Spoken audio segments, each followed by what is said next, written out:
புத்தாண்டை முன்னிட்டு தமிழக வெற்றிக் கழகம் சார்பில் தூய்மை பணியாளர்களுக்கு மதிய விருது அளிக்கப்பட்டது.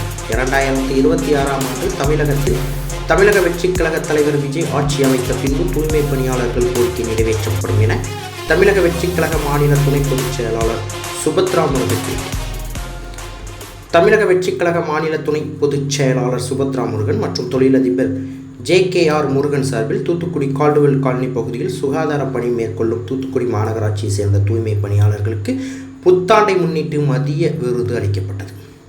இந்த நிகழ்ச்சியில் தமிழக வெற்றிக் கழக மாநில துணை பொதுச் செயலாளர் சுபத்ரா முருகன் மற்றும் தூத்துக்குடி மத்திய மாவட்ட செயலாளர் STR சாமுவேல் ராஜா, JKR முருகன் ஆகியோர் கலந்து கொண்டு 100 தூய்மை பணியாளர்களுக்கு மத்திய விருதை வழங்கி அவர்கள் தூய்மை பணி செய்வதற்கு ஏதுவாக கையுறைகளையும் வழங்கினார்கள்.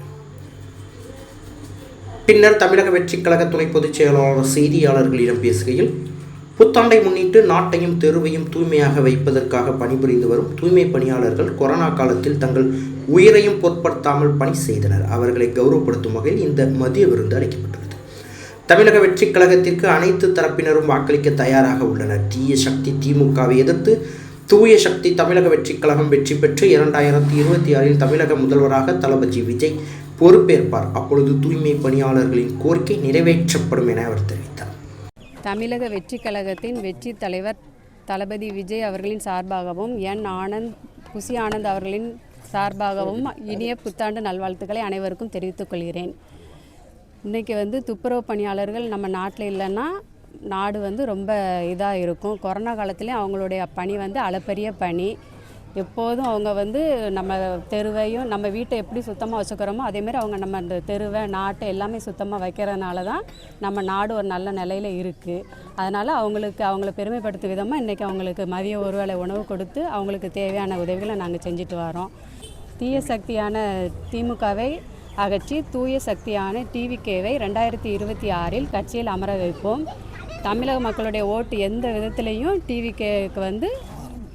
TVKக்கு தான் வரும். எந்த வகையில் அது மாறாது. அதோடு இந்த தூய்மை பணியாளர்களுடைய கோரிக்கைகளை நாங்கள் அவளையும் முன்னெடுத்து கழக செயலாளர்கிட்ட கொடுத்து தளபதி விஜய் அவர்கள் அவர்கிட்ட கொடுத்து நாங்கள் அதை நிறைவேற்றுவோம். அவங்களுடைய அளப்பரிய பணிக்கு என்றும் நாங்கள் துணை இருப்போம்.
செய்திகளை உடனுக்குடன் தெரிந்து கொள்ள உங்கள் கரம் டிவியை சப்ஸ்கிரைப் செய்யுங்கள். அதோடு பெல் பட்டனையும் கிளிக் செய்யுங்கள்.